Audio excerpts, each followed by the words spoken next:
మనల్ని ఉద్ధరించేది యాకోబు దేవుని నామం. ఆ నామము అన్ని నామముల కంటే కూడా పైన ఉన్నటువంటి నామం. కాబట్టి ఈ రోజుల్లో నాకు 4 కొడుకులు ఉంటే నాకు బలము అనుకుంటున్నారు.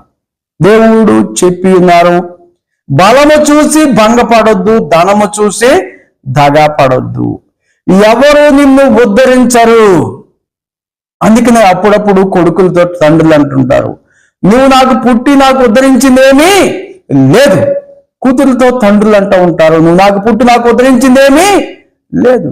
కొడుకులు కూడా తండ్రులతో అంటారు, నీవు నన్ను కానీ నాకు ఉద్ధరించిందేమీ లేదు అని అంటారు.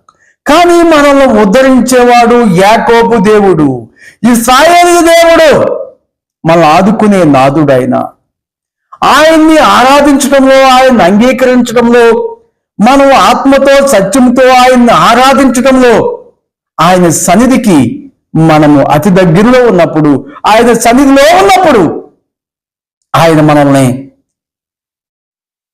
మన ఆపదని ఆయన చూస్తాడు. ఆయన తప్పకుండా మనల్ని అంగీకరించి మనల్ని ఆదుకునే దేవుడిగా ఉంటున్నాడని ఈ వాక్యము మనకి చెలవిస్తుంది. 2వ వచనము చూసినప్పుడు, పరిశుద్ధ స్థలములో నుండి ఆయన నీకు సహాయము చేయునుగాక.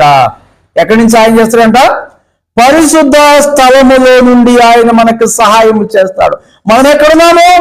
పాపములో, ఆపదలో, కష్టములో, కన్యలో ఉన్నాం.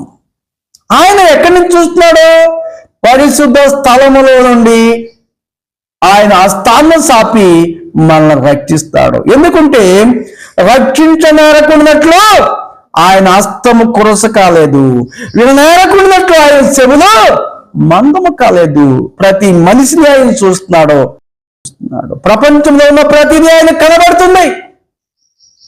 కాబట్టి ఆయన ఆలయంలో ఉన్న వాళ్ళని, ఆయన ఆరాధించే వాళ్ళని ఆయన తప్పకుండా ఆపదలో ఆదుకుంటాడు.